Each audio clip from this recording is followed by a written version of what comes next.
Olá pessoal, tudo bem? Boa noite.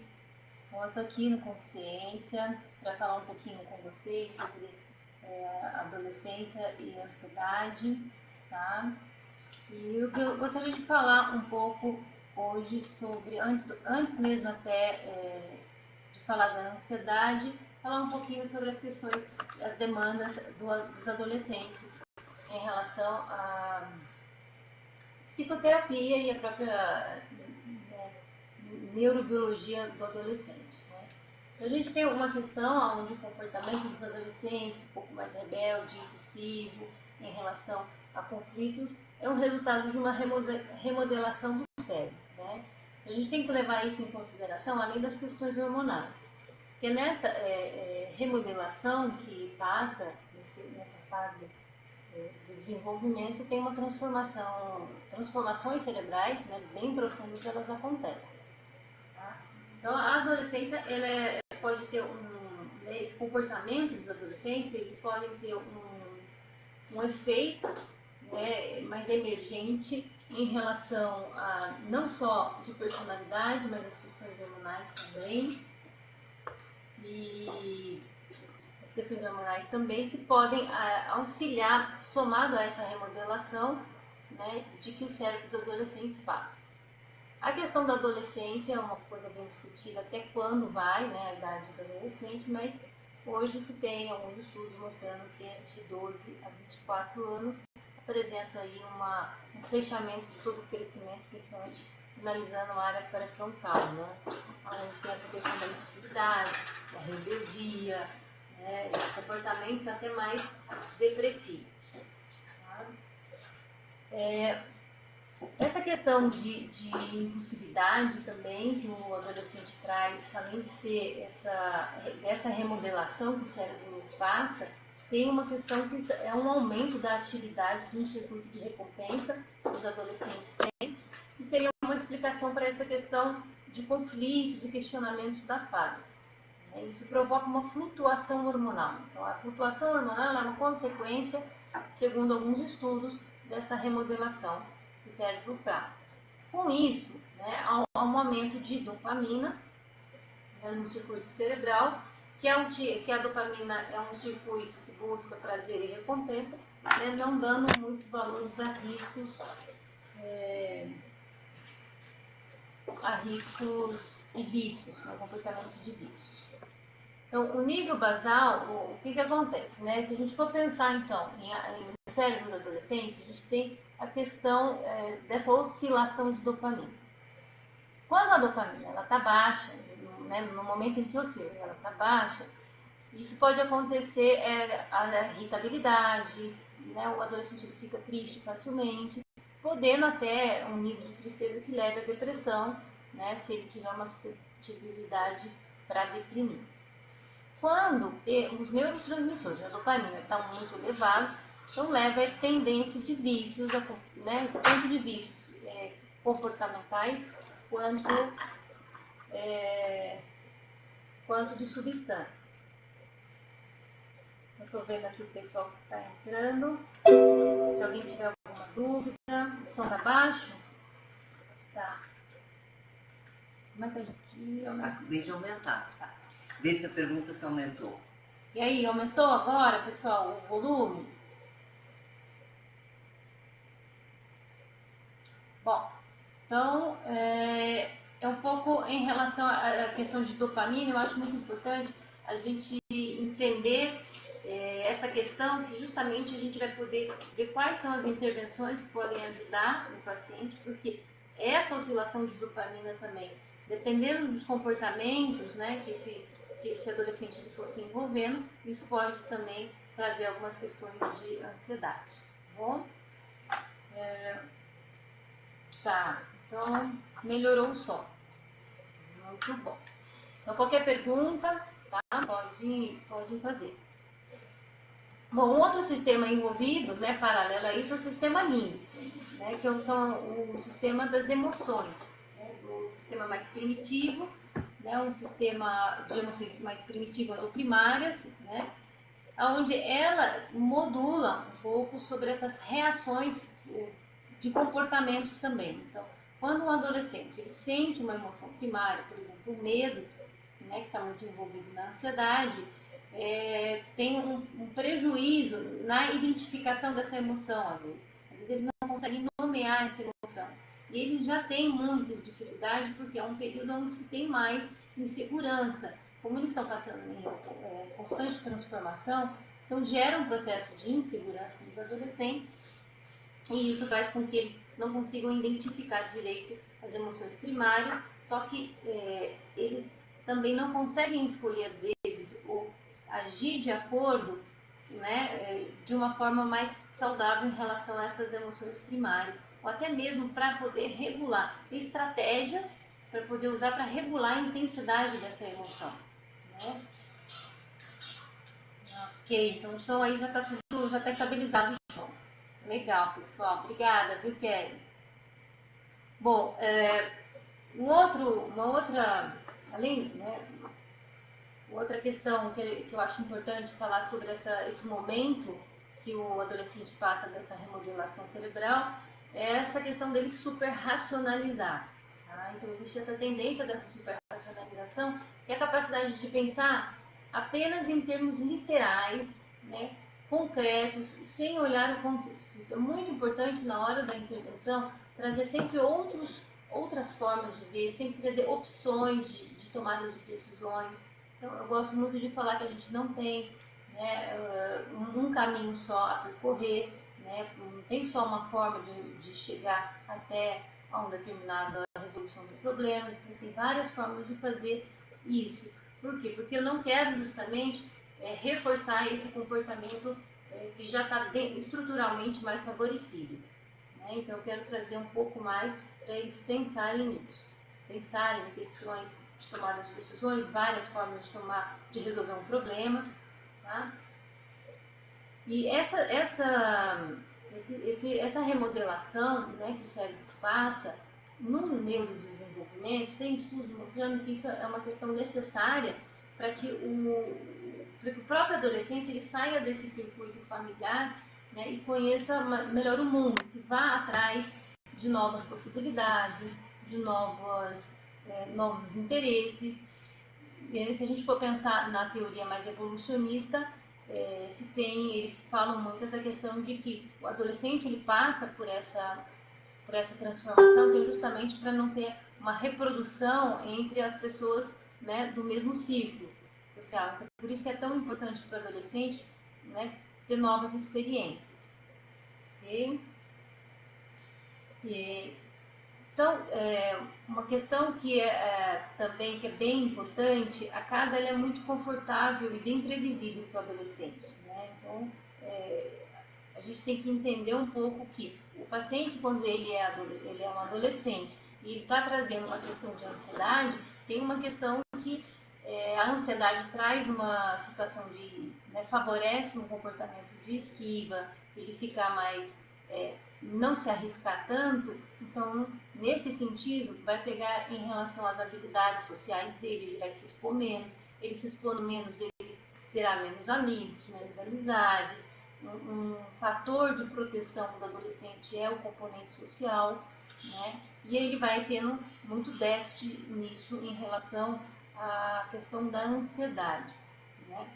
Na adolescência, né, existe esse processo um processo também que é estrutural, um processo de integração, onde há uma ligação entre onde começa a ter uma conexão de diferentes áreas do cérebro. Então, a amígdala direita começa a interagir com a amígdala esquerda, começa a interagir melhor com o pré-frontal, o sistema límbico com o pré-frontal. Então, é nessa fase do neurodesenvolvimento que começa a ter essa integração, onde começa a formar, né, os freios, os comportamentos que freiam, né, que a gente freia alguns comportamentos, sendo os impulsivos, e o sistema de reflexão. Então, o processo do adolescente se sentir um pouco mais triste, então, por essa remodelação toda que ele passa, é saudável para ele, então, em determinado momento, porque a tristeza faz com que ele faça uma autorreflexão do que está acontecendo, principalmente no grupo dele, no grupo social que ele vem participando. A ansiedade, né, se a gente for pensar, ela é um sistema adaptativo. Né? Então, a ansiedade ela nos ajuda a avaliar riscos, ajuda a avaliar as consequências, né? A parte que nos cabe, né, como terapeutas, é a desadaptativa, quando interfere no funcionamento do paciente. Ou seja, quando ele começa a evitar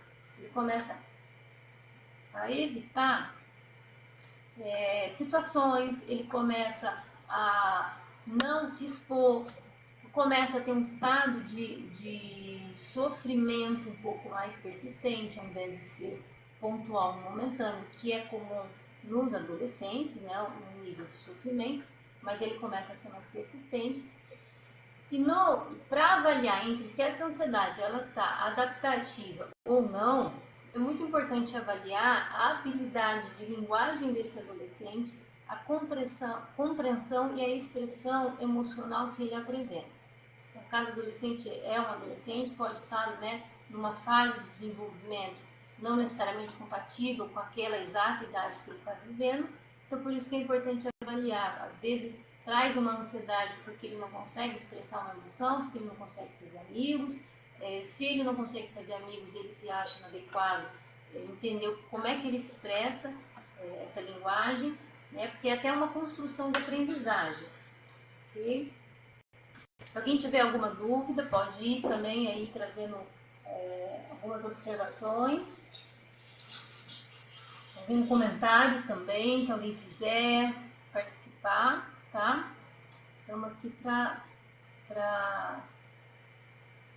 dividir conhecimento, tá bom? Agora, uma questão que no transtorno de ansiedade, que é bem legal nos adolescentes, tem estudos mostrando que até 80% dos adolescentes, eles respondem bem ao tratamento, eles conseguem, né, eles são tratados, tem remissão de sintomas, né, até mesmo porque na infância e adolescência é a fase de risco para o desenvolvimento de sintomas de ansiedade, né? Às vezes, essa questão da pessoa ser um pouco mais já ansiosa, né, ter um nível de neuroticismo um pouquinho mais alto, já apresenta, né, um comportamento de ansiedade, ou às vezes alguns sintomas até em relação à ansiedade, pode ser uma característica da pessoa. Tá?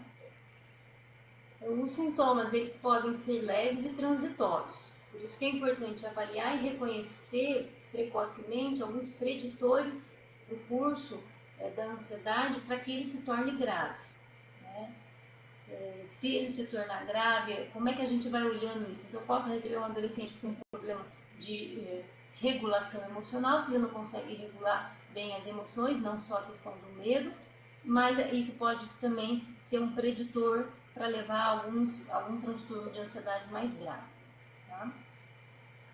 A questão de critérios de diagnóstico para o transtorno de ansiedade, eles são muito parecidos com os dos adultos, só mudam às vezes, dependendo do transtorno, a quantidade de sintomas, né? Então diminui um pouco esses sintomas. No entanto, hoje, né, se tem uma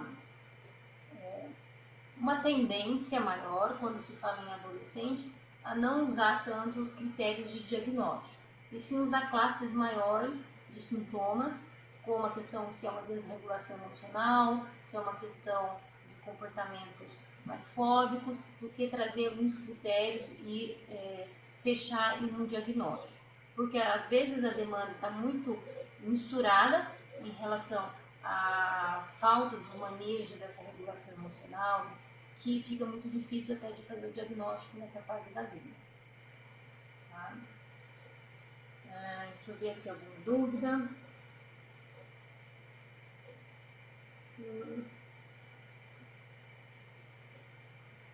Então, a Roseli perguntou quais são os fatores de riscos para sintomas de ansiedade em adolescentes. Então, essa é uma questão, Roseli, que é bem interessante, até mesmo porque um dos fatores de risco que pega bastante no adolescente sempre envolve um pouco as relações sociais. Então, se eu tenho uma dificuldade de me expor, tenho uma dificuldade de falar o que eu sinto para as pessoas, uma dificuldade em manter minhas relações saudáveis, em investir nessas relações também, né? Porque para isso eu tenho que me expor, e eu não me exponho, isso pode ser um fator de risco muito importante, né? Isso em relação à ansiedade. E se apresentar também algum outro transtorno, né? Um fator de risco bem importante, tá? Principalmente se for para agorafobia, é bem importante na infância ter apresentado ansiedade de separação. Tá? Isso é um fator que está bem interligado, principalmente na agorafobia. Okay? Uma questão também que ajuda, contribui muito para o transtorno de ansiedade no adolescente é que existem preocupações excessivas sobre essa competência social. Eles não se sentem, então eles ficam muito preocupados se eles estão conseguindo, né, fazer conexões com as pessoas, manter essas conexões, eles querem ser aceitos. Então, isso é um fator que deixa o adolescente muito ansioso. E às vezes ele não tem esse manejo, ele não tem esse entendimento das emoções, ele não sabe como se relacionar. Né? E aí vem um sentimento de inquietação anterior, excessivo, né? Excessivamente cauteloso, mais vigilante em relação aos seus comportamentos. Ele acha, se ele se acha mais inadequado, ele vai achar que ele sempre está errando, que ele sempre está fazendo alguma coisa errada, aí as pessoas não vão aceitar. Então, com isso, é muito comum a gente ver no transtorno de ansiedade em adolescentes algumas queixas físicas. Então, dores, né, fadiga, tremor, sudorese. Às vezes, uma tosse parece uma tosse alérgica. Então, isso é muito comum para, às vezes, em fóbico social, encontrar esse tipo de queixa mais física em relação ao transtorno de ansiedade. Tá? Essa busca também por aprovação então, quando eles se veem tossindo, eles têm tremor, eles estão suando, eles percebem que o outro estão conseguindo ler esses sinais deles, eles têm uma busca muito grande de aprovação. Então eles ficam muito mal, isso desestabiliza muito o adolescente. Isso porque é uma fase da vida onde a aceitação social, né, conflitos sobre essa questão de independência, ser independente, até onde vai essa liberdade, o que eu tenho que conquistar para isso, né? Então os adolescentes eles ainda estão tateando esse mundo em relação à própria família, saindo desse vínculo, negociando com a família. Então é uma habilidade importante talvez para o adolescente que tem ansiedade, ou talvez porque por ele ser mais tímido também, conseguir negociar com a família, conseguir negociar com outros amigos, né? Chegar num caminho mais, né, não tão de um extremo de outro, tá? E uma coisa que é muito interessante no adolescente com transtorno de ansiedade é que ele recusa experimentar novas experiências, que é justamente o que eu estava falando no começo, que é o oposto da questão do percurso normal do adolescente, né? Ele tem muita necessidade com a questão dessa oscilação de dopamina, de buscar novas experiências. O paciente com transtorno de ansiedade não, ele não tem, ele não busca, muito pelo contrário, ele tem uma necessidade de se esquivar. No entanto, traz alguns comportamentos de risco bem preocupantes, tá? Mais preocupantes até com os adolescentes que não têm um transtorno. Por quê? Porque quando eles vão fazer uma tentativa de se expor, eles vão precisar do álcool, vão precisar de alguma droga para conseguir se expor, para lidar com o desconforto emocional que eles sentem naquele momento. Então, eles apresentam um maior risco até de abuso de substâncias. Tá? Então, e aí a gente tem alguns transtornos que mais apresentam, assim, que tem uma prevalência bem grande, é o transtorno de pânico na adolescência, que surge na adolescência por volta dos 15 anos, 19 anos, né, a prevalência maior. Acontece mais em meninas, né, é um medo intenso de perder o controle, sair sair do controle faz com que eles comecem a ter um nível de ansiedade exacerbado, né, em relação à escola, e aí faz com que eles comecem a faltar à escola, e aí eles não, né, já não fazem parte de um grupo social, eles não alimentam mais as relações, então eles começam a sair, né, desse convívio, porque já que eu tenho tanto medo, né, e eu busco tanto essa aprovação, que eu não consigo fazer esse manejo, que é melhor eu me esquivar e eu sair, tá? E aí o adolescente ele começa a faltar excessivamente, ele às vezes ele para de ir à escola porque a cobrança dele com ele mesmo em relação a desempenho, uma preocupação com o desempenho é muito grande. Muitas vezes até os pais não exigem isso, mas é ele com ele mesmo porque é uma prova dele conseguir, é uma forma dele conseguir aprovação entre as pessoas. De nada, Roseli. Qualquer dúvida, pode colocar aí. Tá? Uma outra questão do transtorno de pânico, né, que essa questão de sair da escola, que eles se sentem pressionados socialmente. Então, nessa questão deles terem que se relacionar, e na relação, essa ansiedade aparecer, às vezes até ter um ataque de pânico em ter que se relacionar com alguém, ou ter que se expor com alguém, eles são adolescentes que passam mais tempo isolados, né, no campo, sem grandes interações, ou eles realmente passam mais tempo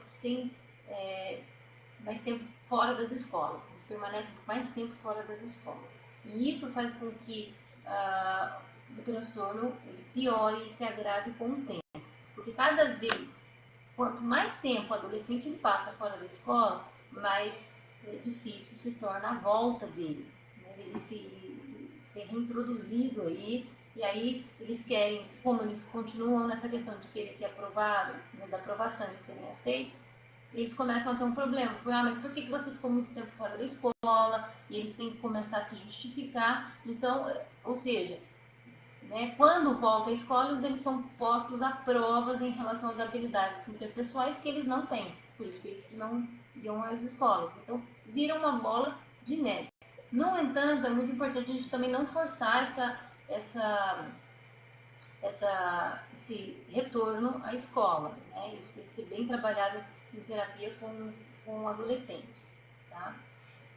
Trazer um pouco o trabalho do sentimento de incerteza, de inadequação, de timidez, que é bem pertinente para eles, né? Isso modela e modula as relações, como eles vão se colocar nas relações, né? Até mesmo porque eles têm medo do julgamento dos outros. Então, o adolescente, que é muito importante, que vai ser uma estratégia de intervenção que a gente vai usar, vai ser em cima do manejo dessa questão do julgamento. Muitas vezes eles fazem o julgamento com o terapeuta. Né? Então, eles estão ou julgando o espaço, o setting terapêutico, ou estão julgando algum comportamento do terapeuta, e isso é uma oportunidade para se trabalhar com o adolescente. Em relação a julgamento, se o comportamento acontecer na sessão, né, pontuar na hora, entender um pouquinho isso, né, tentar trazer outras perspectivas ao olhar para essa questão que ele olha só de uma forma julgamental, é muito importante para esses pacientes. Tá? Então, as intervenções que a gente vai trabalhar com o adolescente, a gente tem que promover bem a vontade de refletir sobre valores, tá? Então, em relação a valores, eles vão fechar até a estrutura de área pré-frontal que fecha o crescimento e o neurodesenvolvimento na adolescência, então a gente vai começar a introduzir essa questão de valores na adolescência. Né? Em vez de seguir proibições, então o paciente às vezes ele acha que vai para terapia e ele vai né, a gente vai tirar um monte de coisa deles, tá? Então você vai conversar com os meus pais e você vai proibir eu fazer um monte de coisa. Então, na verdade, a gente não vai trabalhar sobre essa questão do que pode ou do que não pode. Então, tudo pode. Agora, vamos olhar para os valores em relação do adolescente com a família dele, do adolescente que ele quer construir para uma vida que para ele é legal, que vale a pena, tá? Em vez de ficar focando, então, no medo, né, com o adolescente, focar no medo, ficar trabalhando no medo, vale muito a pena concentrar esforços na terapia no valor positivo, né, das coisas, no valor positivo dele ser forte no mundo, né, dele conseguir algumas questões que se comparar até com os adultos, que ele conseguisse expor, né? Eu gosto mais de trabalhar estratégias focadas nesse esforço que o adolescente tem, né, de coisas para trazer até emoções positivas para ele, construir um repertório de emoções positivas, do que ficar trabalhando em cima do medo e da ansiedade em relação no setting terapêutico, por mais que seja a demanda dele, mas é um paciente com muitas demandas. Então, não é só uma questão de ansiedade, né? A gente vai sempre pegar habilidades interpessoais, a questão de regular as emoções, a dificuldade que eles têm, o manejo de lidar com o estresse é uma outra questão muito importante para a gente trabalhar com os adolescentes, até por uma questão que eu estava falando, né, de uma alteração de dopamina. Isso traz um ambiente muito estressor para o adolescente, não é favorável, isso não ajuda, e a gente vê muito no discurso dos pais, falando sobre, não, mas ele tem que sofrer para aprender, ou ela tem que passar por isso para dar valor. Não, né, a gente já sabe que isso não ajuda, porque quando o estresse, o adolescente sob tensão e estresse, ele diminui exageradamente a questão de neurônios e sinapses, né, ele diminui isso, e isso não tem nenhum ganho positivo, não tem não existem evidências mostrando de que isso vai ajudar o paciente a olhar sobre os valores. Vale muito a pena se esforçar na questão bem da conversa em relação aos valores, do que trazer tensão e estresse, né? Então, um ambiente, a questão de ir para a terapia não pode ser um estresse. Muitas vezes a família ela quer entrar, ela cobra muito do próprio paciente porque já está em terapia e não está melhorando, cobra muito do terapeuta. Às vezes é uma família muito invalidante com o terapeuta e com o paciente, e é muito importante trabalhar essa questão, essa tensão que surge nessa relação familiar, né? Então, trabalhar no sentido de que eles conseguem mudar a vida deles ativamente, né, e mostrar com que eles consigam comunicar isso aos pais, né? Não é dar um grito de independência com rebeldia, que eles vão conseguir. No entanto, é muito importante eles ouvirem a raiva para poder ocuparem o espaço que eles querem, né? A raiva ela sinaliza uma proteção deles, né? Uma proteção até do próprio self em relação ao que eu quero da vida, uma vida que vale a pena.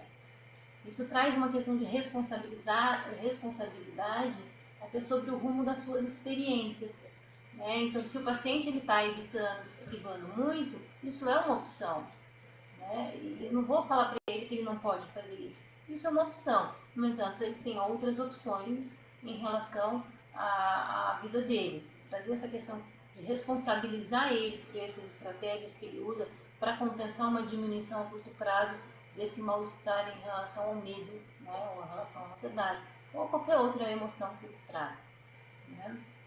Isso é uma coisa bem importante. E como eu estava também falando sobre a questão do julgamento, né, muito importante no adolescente a gente olhar que ele consegue vivenciar essas transformações, mas eles conseguem mantê-las também.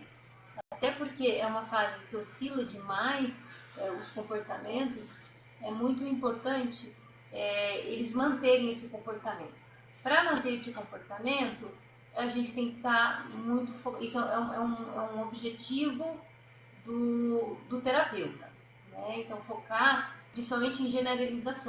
Então, aprender um comportamento de habilidade interpessoal, né, alguma estratégia, é muito importante ele usar isso comigo na sessão, né? Posso até usar roleplay ou até às vezes na relação terapêutica a gente usa essa habilidade, mas é muito importante que ele use isso com a família, que ele use isso com outras pessoas que, né, não são da família. Isso que é o mais importante, manter esse objetivo terapêutico com o paciente adolescente. Não é só introduzir um novo repertório. Tá? Eu acho que além de introduzir um novo repertório, até porque eles gostam muito de experimentar coisas novas, eu acho que nem é essa a grande questão. A grande questão é manter ele nesse repertório maior. Esse é o maior desafio, pelo menos na minha opinião, em relação ao que eu vivencio na minha prática clínica sobre os adolescentes. E o cérebro, nessa fase, ele é muito moldado para novas experiências. E se o paciente com ansiedade a própria ansiedade faz com que ele não vá para as novas experiências, ele vai ser um adulto com problemas bem mais graves em relação à ansiedade e outras comorbidades, né? E a forma de aumentar esse repertório, né, de comportamento e essa generalização é uma estratégia que é bem importante. É muito importante nós, como terapeutas, termos várias formas, né, de aplicar uma mesma técnica ou um objetivo. Então, não fazer só de uma forma. Mostrar que na sessão, até com o paciente, tem várias formas para a gente poder fazer uma mesma coisa. Eles já vão aprendendo um pouco e eles sentirem mais à vontade para eles escolherem o que é melhor e eles se sentem mais confortáveis em relação a comunicar alguma emoção para alguém ou em relação a eles conseguirem trabalhar sobre a autoestima, sobre essa questão deles se respeitarem, lerem o limite dos outros. Muitas vezes o adolescente ele ultrapassa o limite do próprio terapeuta. E é na relação terapêutica, trabalhando com o adolescente, que eles conseguem ler os limites, né, nessas relações interpessoais. Bom, pessoal, eu dei um pouquinho aqui para vocês dessa pincelada, falei bem rapidamente sobre essa questão da adolescência. Eu acho que é uma questão que eu particularmente acho que é importante desvincular um pouco da infância, porque as demandas, elas são muito particulares, né, bem específicos em relação aos adolescentes, e é uma área de atuação bem interessante também, com estratégias e manejos bem diferentes da infância, né? E é um momento muito importante que os adolescentes eles precisam até para se posicionarem na sociedade como adultos de uma forma mais resiliente, de uma forma, né, um pouco mais gentis em relação a eles na própria sociedade, pensarem um pouco sobre isso e qual é o papel deles como cidadãos. Então, eu acho isso bem interessante, tá? Alguma coisa, se alguém tiver alguma dúvida, a gente tem o nosso site também, a gente está com um blog, está fresquinho aí, tá? Então vocês podem acessar no nosso site www.conscientia.com.br e vocês acessam por lá o nosso blog, tá? E então, boa noite para vocês, muito obrigada pela participação, pelos comentários que vocês trouxeram. E qualquer dúvida podem mandar um e-mail em erica@conscientia.com.br, tá bom? Então, um grande beijo e bom descanso aí para todo mundo. Tchau, tchau.